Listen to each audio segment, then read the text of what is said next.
So good afternoon, everyone. Thank you for taking time out of your day to join us at this housing forum. My name is Tom Beshr. I'm with the Housing Task Force and also with Habitat for Humanity. And I would like to introduce our panel.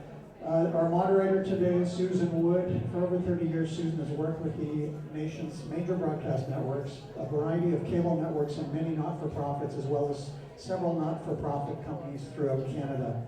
A respected communication professional, Susan has received the CTV President's Award for Outstanding Contributions, and I can't speak today. And the CBC President Community Handshake Award, as well as the CanWest Global Community Spirit Award for Volunteerism and the Canadian Women in Communications Excellence and Leadership Award.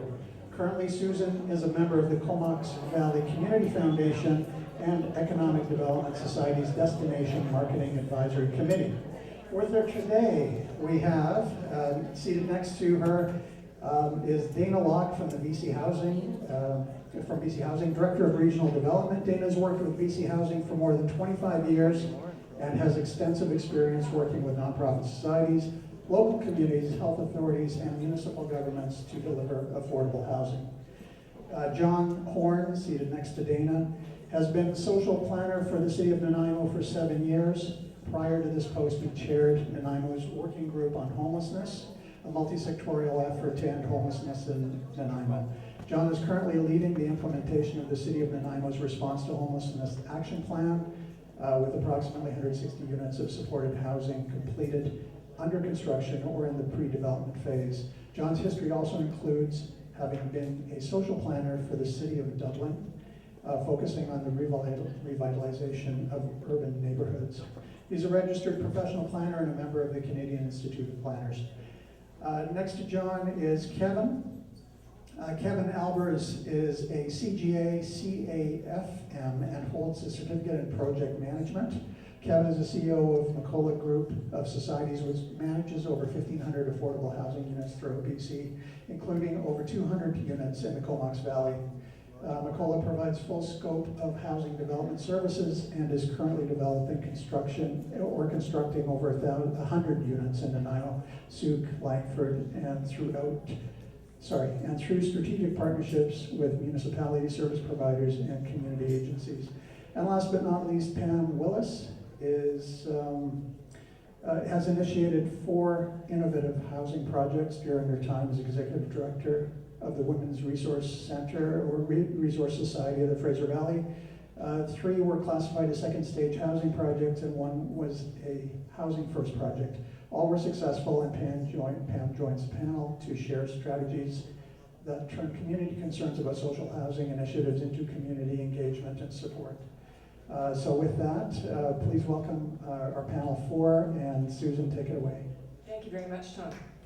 Don't we sound fabulous? Completely fabulous. So, I'm going to start with you, because you're the big dog in the barn. And the fact that BC Housing is key to great ideas getting to fruition and completion. So, I've come to you with a great idea. Could you go through the hurdles, the nuts and bolts, the things that I need to do to start that project down the road to success? Sure. You got about 3 hours or 10 years? You got about 3 minutes. 3 minutes. So one of the things that I get a lot of these questions, actually it's a question I get probably 2-3 times a week from groups, private and nonprofits. And there's a lot of things to ask yourself when you have the idea, the light bulb's going on, we need this in our community. And for me, one of the biggest starting points is the base of all projects is the community. And one of the things, look in your community, what is it, the housing you need? Is the target population you're looking at, are they the target population that is most in need in your community?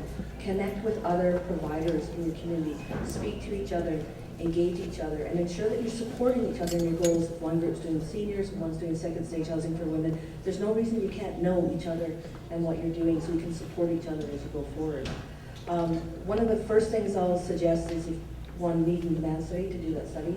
2 is look to engage consultants, development consultants, we call them, project managers, that can work with you if you don't have that ability in-house in your society or on your board. You need financial expertise, you need development expertise, you need business case to be able to put together that you can submit to the potential funders. So there's a lot of funders out there, but you have to be able to present not just your idea, but actually the business case that goes with it. What is the costs? What are my budgets? How much money do I actually need? What can I pay in a mortgage? How am I going to operate this? What's my plan? And so I seriously recommend that you engage someone to help you either write that case or work with you to create that. It's also important that you have a dynamic board or a dynamic society that has a lot of that expertise for advice and being able to make those decisions. So that really would be my starting point. That's a good starting point. How easy is that to do? Go ahead, grab a microphone and somebody tell me. It's good to go. Can you hear me? Yes. Thank you for the introduction. I just wanted to acknowledge the Comox First Nation, the traditional territory with which we're here today and living and working. Yeah, Danna makes it sound easy. So McCullough does this day in, day out, and this process is very difficult, and Danna's not trying to make it sound easy at all, but or isn't trying to make it sound more difficult than it is. It's a very long process, and I think one of the things I like to pick up on is how important the board and the governors of the organization are, because these are long-term commitments. These projects don't come together in 3 months or 3 weeks or even sometimes 3 years. Sometimes they take 10 years, literally from beginning to the day that you actually open the development. So you need a board with a very long-term vision. When you finally enter into an agreement with your funder, if it's BC Housing or whomever, those terms can be up to 35 years long. You can't have a board of directors that's kind of changing every 2 or 3 years with a changing vision, because you're in there and you've signed a legal agreement that commits your agency to do something in a certain way for up to 35 years. So just wanted to add that little piece of the puzzle. 35 years. So the road is long. John, working with organizations is one thing, endearing yourself to the community is another. What kind of challenges do we face when presenting the community with this kind of solution or option? Right, so I would say that as a planner, that most of the time our job is to make change in communities, and we come across lots of resistance to that because people like their neighborhoods and their communities generally the way they are. But change is inevitable and it comes, and part of our role is to help people figure out what kind of changes they want rather than we want no changes. So I think the key to that is really having a clear vision of what kind of community you want to be as you grow larger, and to have that incorporated into your discussions. So if you're talking about affordable housing for people who don't have a place to live now, then it's really going to be driven by the kind of community we want to be is one that doesn't have homelessness in it. So the conversation really early has to be shaped around that idea, who you want to be and what kind of city you want to be as you grow. And then secondly, part of that is to have the support of your elected officials. So at the end of the day, your local council and mayor are probably the ones in the area directors who really are receiving input from citizens about proposed housing projects. You need to have their support. And so one of the things I would urge you to do is to ensure that you have not necessarily a consensus amongst all elected officials, but a majority of elected officials who believe in the vision that you put forward and who are going to support you in that. That goes a long ways. And then really you just have to explain to people, how it's done, what it looks like. Often you'll see that people have an idea about affordable housing or social housing, and it doesn't really equate with the reality of what it looks like when it actually lands. So there's some sort of education piece or a bit around showing people, well, this is an affordable housing project. I bet you drive by it every day and you don't even notice. That's the kind of things you have to get people to see, that it's not going to stick out like a sore thumb. It will be just a part of the community, a part of the fabric. That's probably the hardest thing to get people to convince to off, is that it would just be another apartment building in our city. You won't even notice it after a while. That's the kind of message that we're going to bang away at, and eventually that's what they turn into, is just another apartment building, and after a while people forget who lives there. Where are the biases coming from? Where are people getting the impression that it's going to be a terrible thing to have next door in their neighborhood? Well, Kevin, what do you think? Let me be passing the buck slash. I think some preconceived notions. I like to pick up what John just said, that often people speak against housing developments, and that's part of the challenges along the development timeline for sure. But more often than not, when you're a large organization, you've got some successful housing projects under the belt, you can actually point them to it and say, well, did you know that the project down on such and such a street is actually one of those housing developments? And most people are actually quite shocked. So when I do get to city councils and I'm getting pushback from the community, and a lot of times city councils will actually, call the person up that represents the society, and I'll say, well, what about this development over that street? And people tend to calm down quite a bit. I think it's a lot of preconceived notions that aren't necessarily all that accurate all the time. There's some preconceived notions, Pam, I'm coming to you. We had a nice conversation earlier about how Abbotsford is in the news all the time these days around the situations that they're encountering. But you've had some great successes in that community. Yes, so it doesn't always take a long time, so I want to tell you that we did 4 housing projects in 5.5 years. 2 of them were small. One was a second stage project for women and kids. These are women who were coming out of treatment and needed a safe, secure, supportive place to live. The other one was more controversial, and that was a Housing First project. And Housing First means that you take somebody right off the street, they don't have to be drug and alcohol free, and put them into housing. I know we all know that, but maybe not all of you know that, and then you start to work with the person. The 2 smaller projects, which are those 2, were actually much easier to do than larger ones. Now in Abbotsford, interesting place, our projects were in Mission and in Abbotsford. That's a community that has a reputation of being really difficult to work in.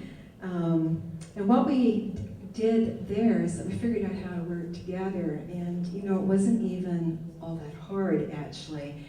It involved a whole bunch of us coming together around a table and then asking the question, who's not here and should be here, and then actually going and inviting them to the table to talk about housing, because it was a huge need.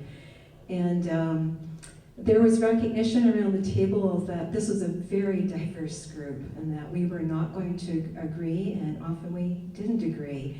But there was a real commitment to work together. And I have to say that the persistence, the meeting regularly, the really making an effort to see the differing perspectives, people letting go of their positions, and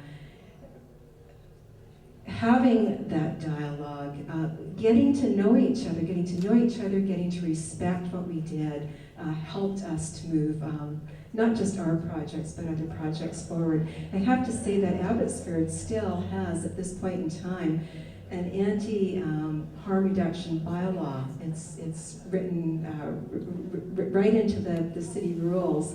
And we were able to pull off not just a couple of projects where we openly practiced harm reduction, and with the support of the city. So it can be done. And it doesn't have to take years and years. If you're building something from the ground up, yeah, it's going to take a while. It took us 3 years with a large project.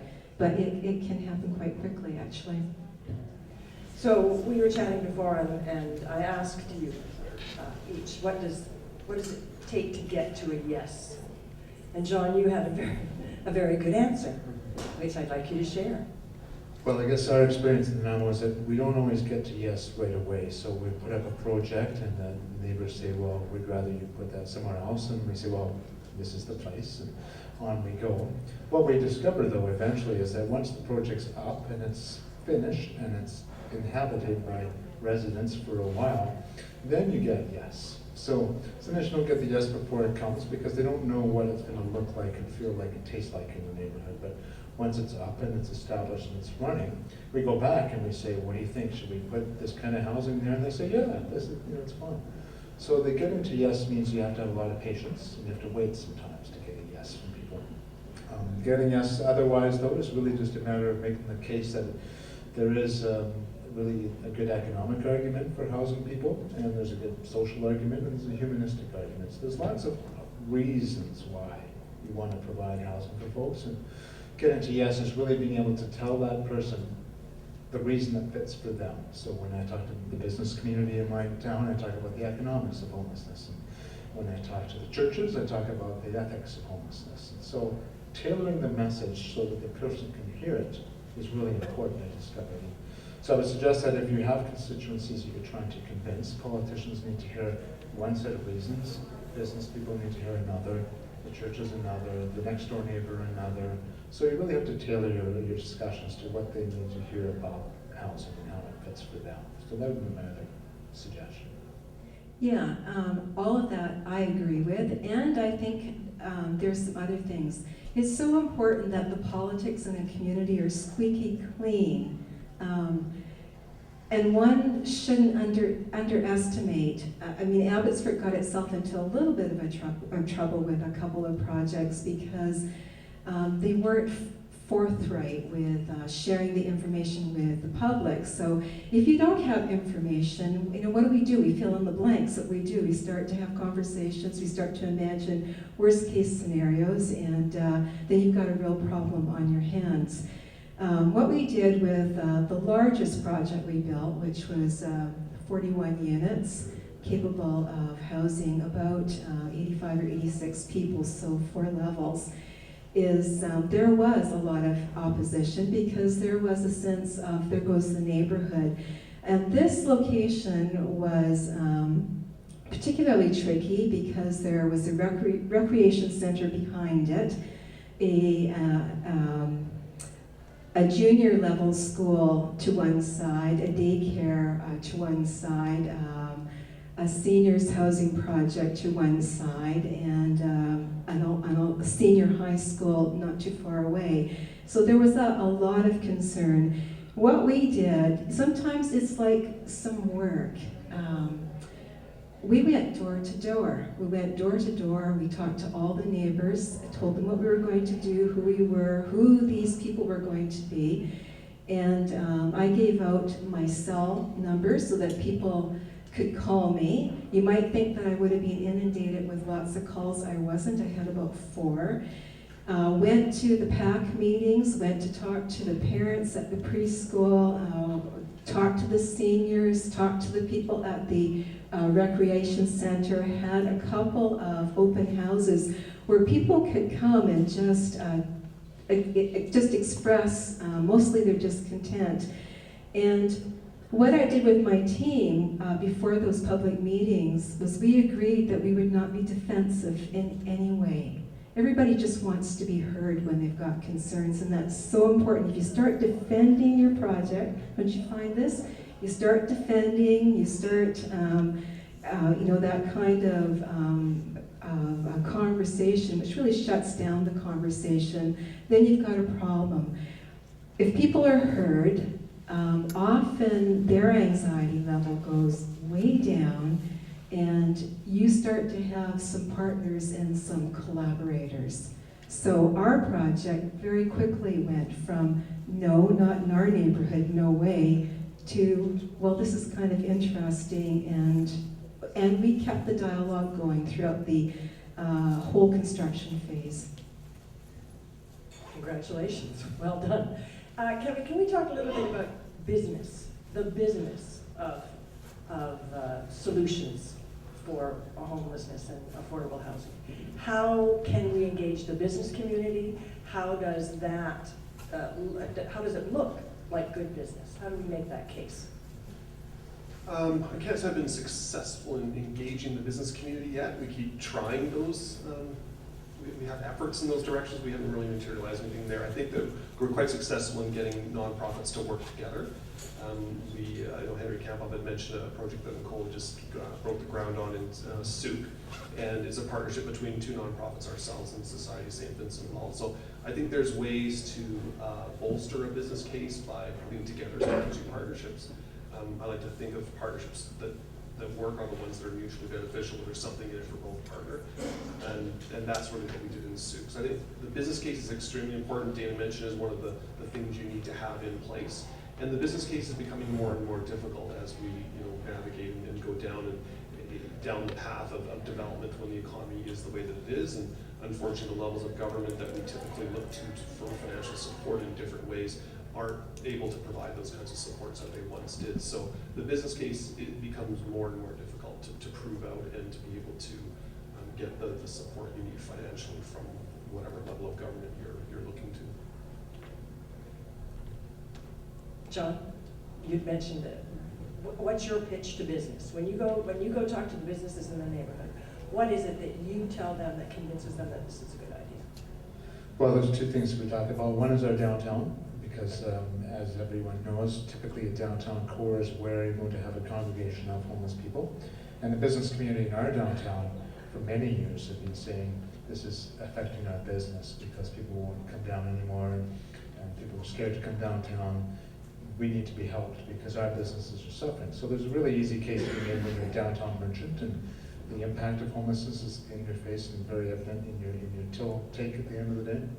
So that's the easy one to sell. But the harder one to talk about is the actual cost of homelessness. And we talk a lot about things like how much it costs for someone to go to emergency ward. How much does it cost to hold someone in cells for a night? How much does it cost for an EMT? And you can look at the kind of ambulance calls for homeless people, when they're out on the streets. That's fairly frequent that you're sending an ambulance to take them to hospital for emergency treatment. Then you're discharging them into homelessness and they're back 2 or 3 weeks later. So the cycle is really expensive. Then you add the RCMP time and et cetera. So we've produced a case, business case analysis that says leaving someone on the street is going to cost you somewhere around $100,000 a year. Putting them into supportive housing is down more about the $40,000 to $50,000 a year range. So Dana probably knows the number on that one better, but it's much more expensive, we made the case, to leave someone on the streets because they're eating up your health dollars, your police dollars, your emergency services dollars. It's really expensive for all of us to leave those folks there. And so that business case really, people go, okay, I get that. I don't know how much it costs to run an emergency ward.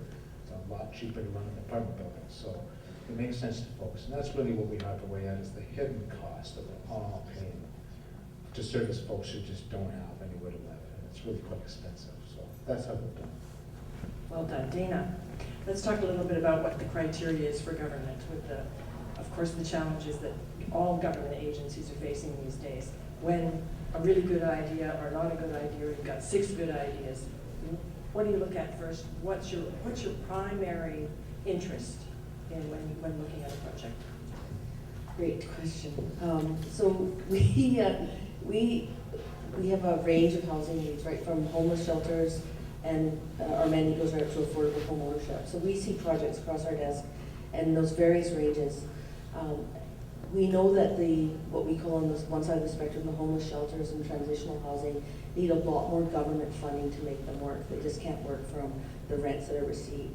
And then we start to look at the ones in the mid-range, rental housing for low to moderate incomes. Where can we be a partner? Where are the other partners that come to it to bring funding? And then up into the other areas of where we can provide financing in BC Housing. The only province that actually can help with the construction financing at good rates. So we look at the opportunities of the fundings where we have grant fundings, our federal partners who provided us with matching grants that we've been able to give out, where we can have operating dollars. So we look at the mandates, we look at what communities, going back to John's comment, that the municipal governments are supportive. When we're going to look at a lot of dollars going in, we look at partnering up front with those municipalities on land. Just recently did a request for proposal in partnership with the city to have financing, have free land, have societies come and bring their partners to see if we can build some affordable rental housing in those communities. So we're always looking for those other tidbits and those other partners that can come to the table. At the end of the day, all of those other partners, the nonprofit is there, the community is there, and that's where it is built from. So you always have the community as the starting point, the municipal governments, federal governments are there, the provincial government, of course, and the local nonprofit, and that's where they're built from. Where's their equities and where's their partnership?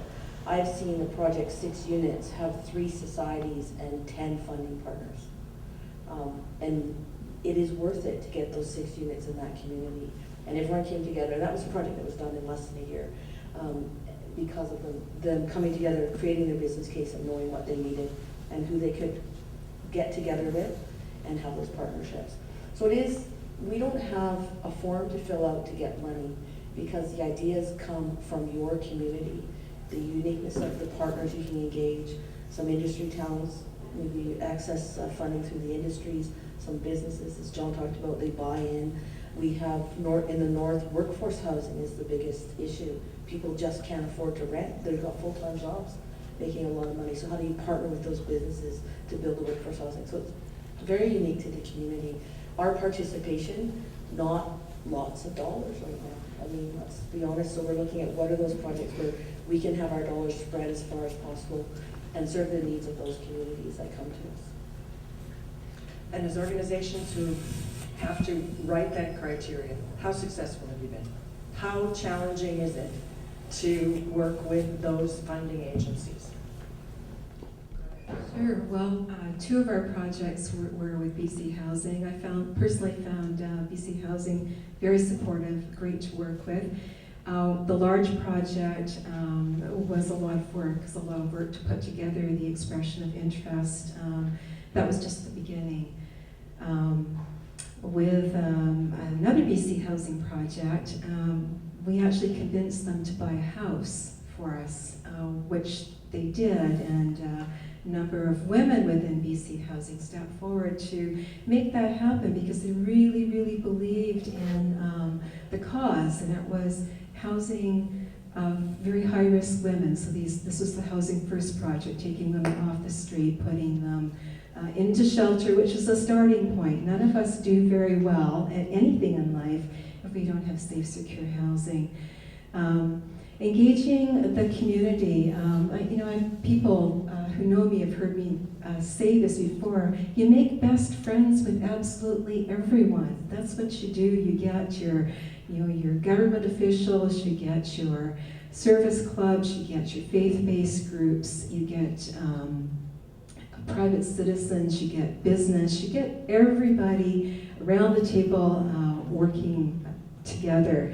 With the apartment block we bought in Mission, we got it at a fire sale price because it was it had been a drug building basically, and the owner was sick of it, and there were only a few residents left, and we were able to leverage some assets that we had, so we bought the apartment building, and we ran that without government funding at all. We were able to do that.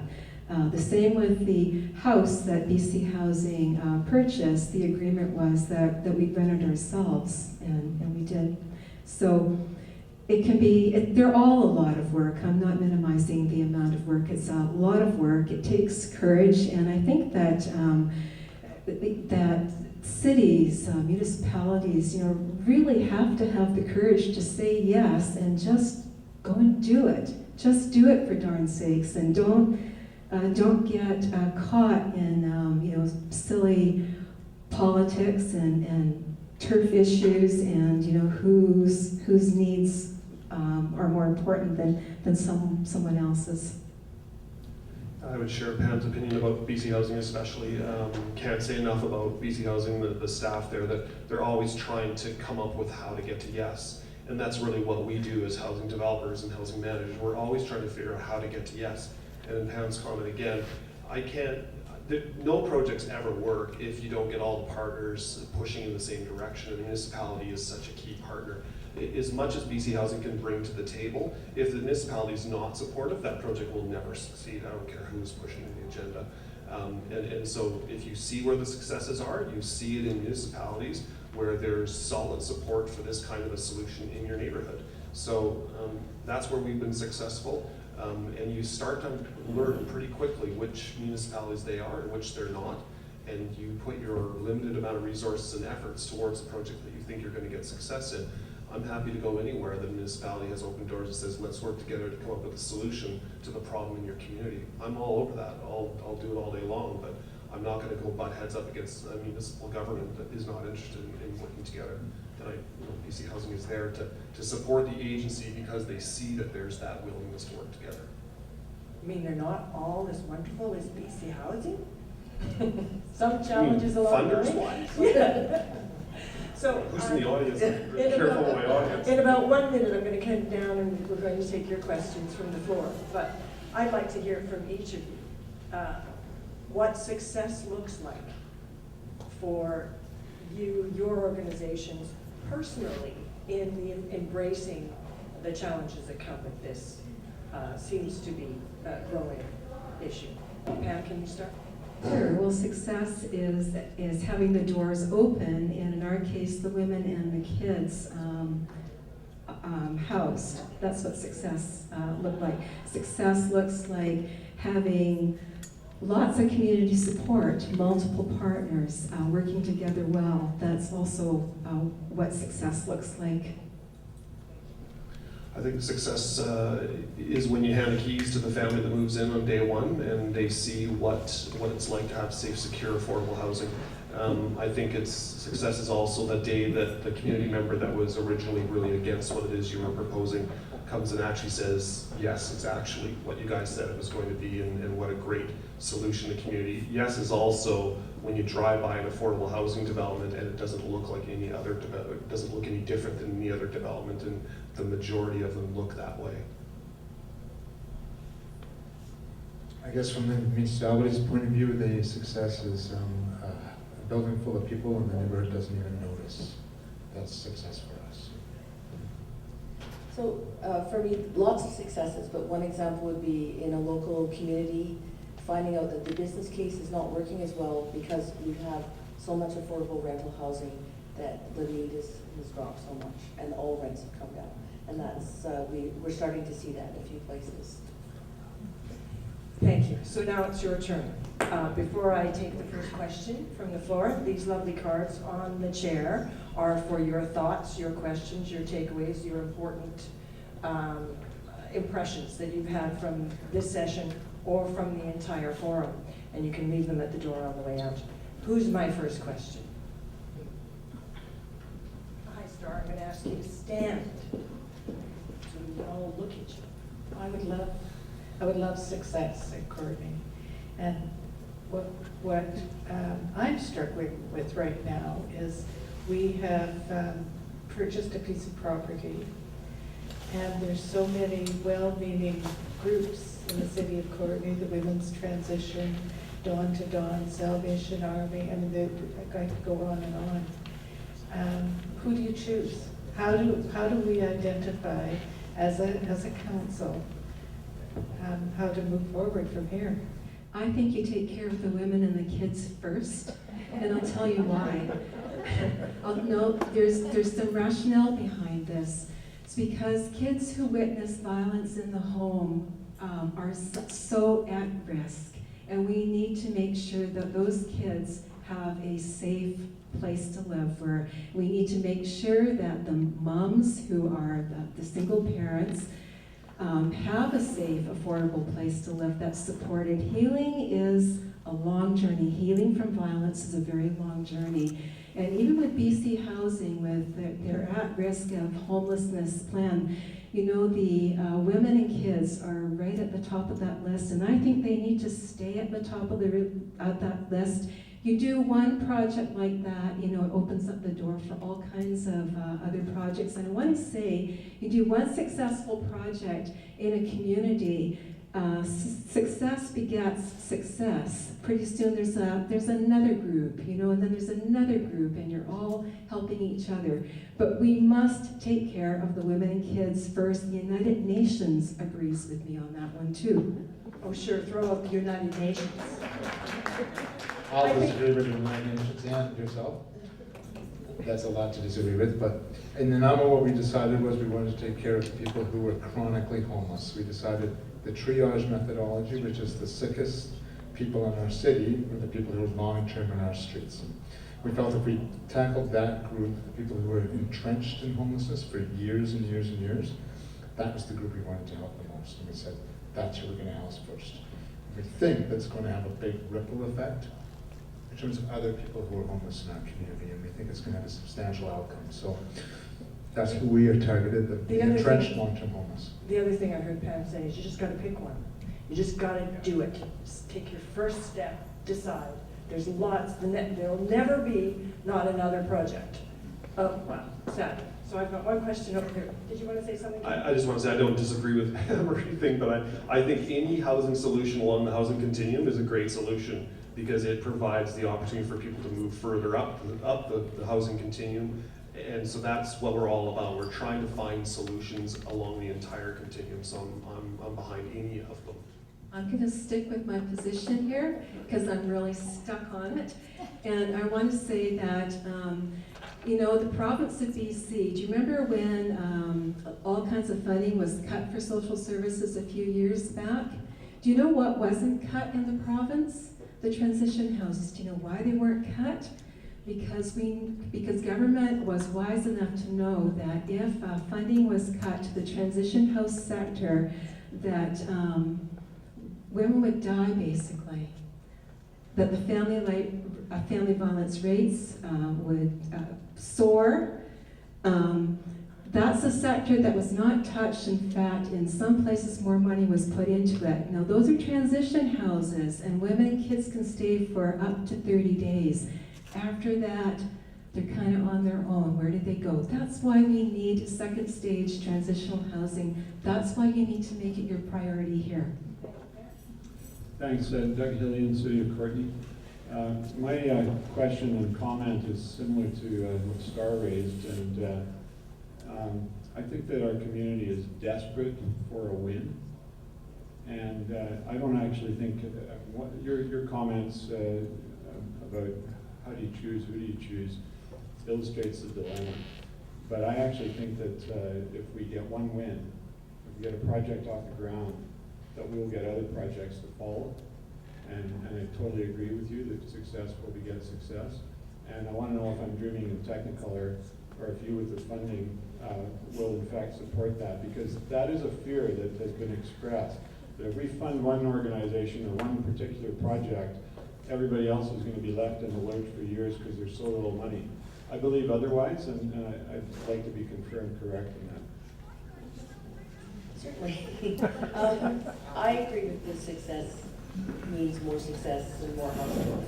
And I think it for twofold. One is the buy-in from the community. Once you get that first one to yes, it's easier to show the example.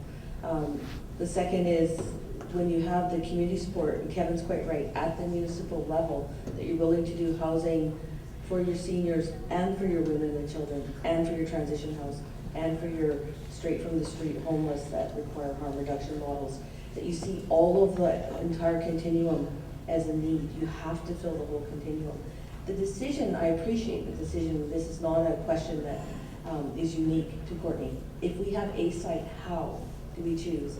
And there's a few ways. We often say you should make it competitive or request for proposal, but you can dictate, you can specify if you're looking for something quite specific in that.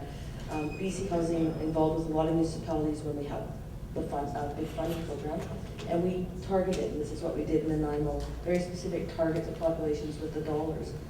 The projects we did with John Horn's community in Nanaimo, the 4, are not the only projects we've done in Nanaimo. It rolls, and once it starts, and society sees success, and once that society does their first project, you know what? They start to do their second project, and they're planning for the third, and they got an idea for their fourth. And now they have success, so the community is going to come to them, the local businesses are going to donate to them, their neighbors are going to support them. You know that you can give them tax exemptions and assistance. Land's going to be made available. You might buy another site. And it does roll along, and maybe it's not that same society, but another society that they're working with. Success does follow success, and I've seen it in several communities that I've worked in where you've had maybe the start ones, and then it's just been where maybe just low income, affordable rental, but it does help any part of the continuum. But yes, some of those dire homeless, we had at one community specified 3 projects, and one was for women and children specifically. They had targeted it, and 2 others for other various needs of homeless and support. So in a small project, sometimes how do you mix and how do you get it? But you can dictate sort of what you're looking for, but you have to know the funding is available so that society can be successful as well. I just think that that's a bit of a false dichotomy, that I don't think the city has to pick one project. I think that there's a lot of ways besides having a piece of property. I think the city can buy other property, that the city has existing properties that it might rethink some of those uses, or they're just sitting empty, being held. But I think also a lot of zoning, the capacity that you have to do incentives or establish a housing authority or a myriad of other capacities to bring the market housing in a little more in line with some of the guidelines that were set up in our sustainability plan, all sorts of tools that you have so that we don't have to pick and choose, and we don't have an option to use that choice as an excuse for doing nothing. So I'm kind of, as a citizen, in a place where I just don't want to be the last community in BC that has done nothing because we lack political will. And all the resources are there. The other thing is, as a school trustee, I put a pitch in to please support projects that are close to existing schools. Any comments there, or just agreement? Sir.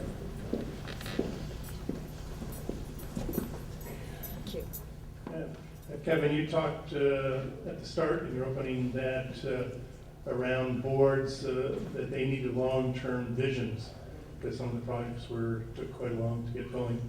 Well, one of the things I want to ask is because political will is an important part of that, and often politicians look very short-term, basically the next election.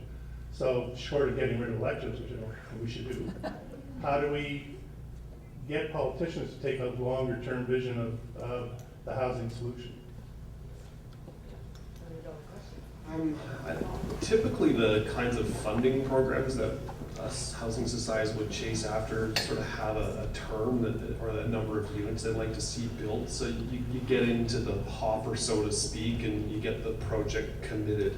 Usually by that time you sort of gotten away from or completed the municipal issue to enough of a degree that that's not really going to get railroaded or off the track, I guess to say. It's really, I'm not really all that concerned about that piece. Once you get that project committed, it's pretty much going to happen.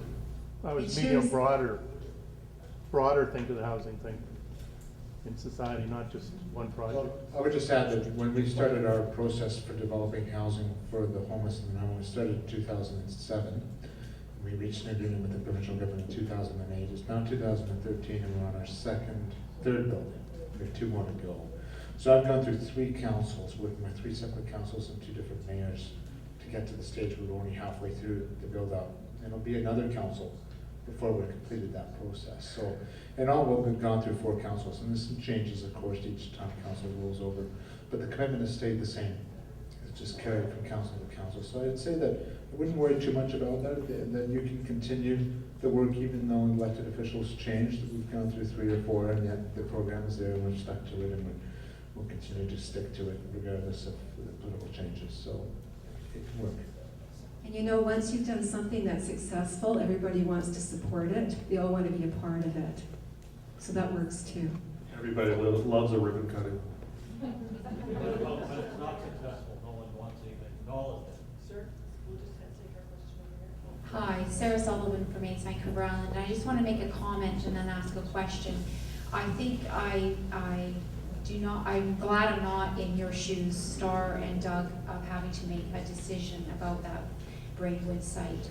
And unfortunately, I think that's a symptom of the lack of a plan, of a community plan, that we need a housing plan for this whole community so that we're not stuck in a situation where we have service providers pitting against each other over one site.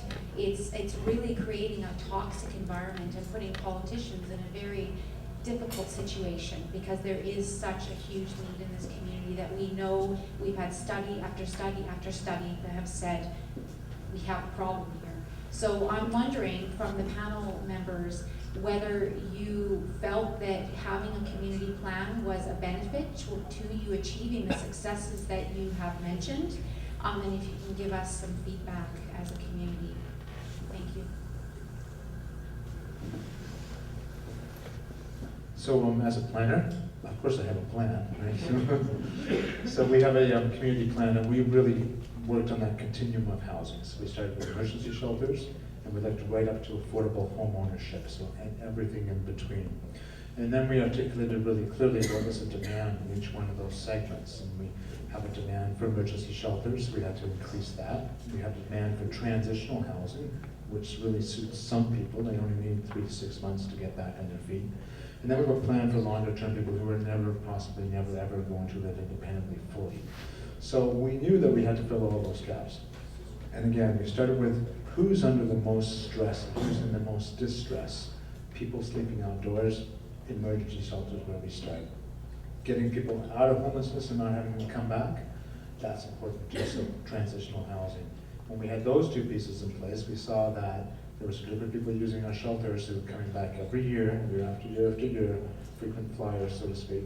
We said those folks have to be housed permanently, because those are the people using our emergency shelter at really high costs, but put them in permanent housing.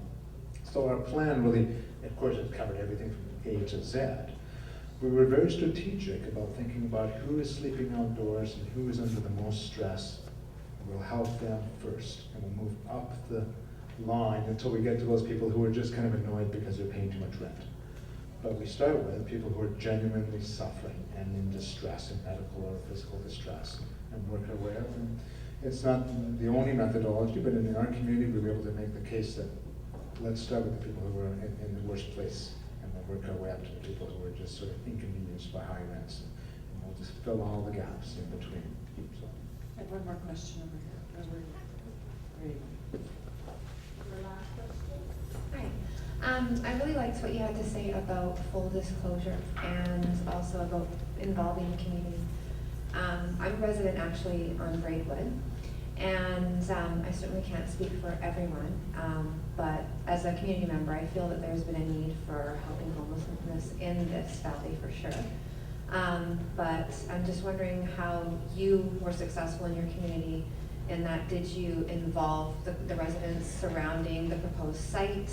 And did you ask them about what maybe that would be a fit for where the proposed shelter or whatever have be, you know, like, because for myself, I didn't feel like there was much information about anything. It was just kind of, we bought this and we're doing this, and there wasn't a lot of information for people living in the area, and I think that it would cause a lot of stress for people if they don't know, and that's where people don't jump on board. So do you have any recommendations for the city of Courtenay in that regard? Just before you jump out, I can tell you that the city of Courtenay is hiring someone specifically to deal with those issues and answer your questions, and as soon as that person is in place, they will move forward with this kind of clarification for the community. Back to those who know. When I said that Abbotsford got themselves into trouble, it was because of this precisely, and so we had some work to do, and that's where the door-to-door and talking to everybody in the neighborhood and giving them my personal cell phone number and having a couple of community meetings really helped, because the thing is that our worst fears are hardly ever realized. Social housing projects do not harm communities. If anything, they make them safer. Believe it or not, they do, and there's all kinds of evidence that supports that. But how do you know that? If you live there and all of a sudden something has happened and nobody's told you about it, and of course you're going to be upset. Everybody would be. But you'll be fine, really. Well, yeah, it's a transitional community, so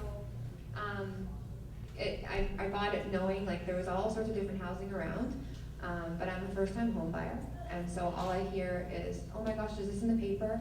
And oh my goodness, your place is going to be worth nothing in 2 years if this goes in, and oh my goodness, right? And you know, I'm a teacher, so I'm trying to be realistic about this and say, okay, well, we need to get some answers, but you know, as a person in the community, you know, and I've got a good head on my shoulders, I'm asking myself, and I'm asking my community, why hasn't anybody talked to residents about this? Why are there not things in place to inform and assure, like you guys did in Abbotsford? I mean, you learned really quickly, but it's just so easy to jump to the wrong conclusion. And so I'm just hoping that the city of Courtenay is going to make sure that doesn't happen.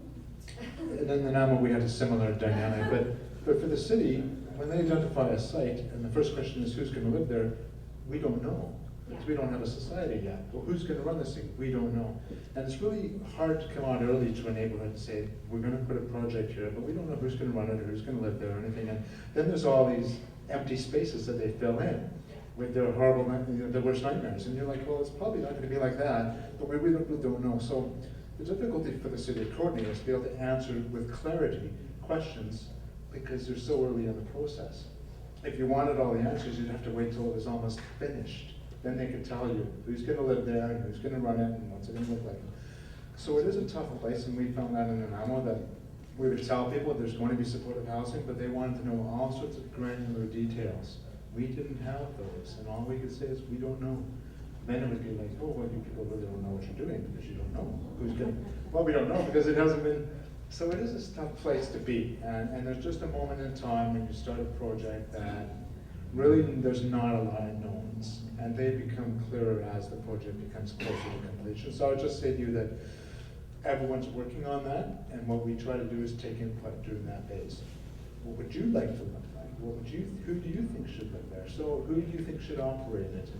And not always can those decisions be vetoes or decisive, but certainly in that uncertainty, there's an opportunity for a neighborhood to shape the final outcome. And I think that's an opportunity rather than difficult. And on that wonderfully positive note, we will wrap this panel session. Thank you all very much for being here. Thank you all for being here.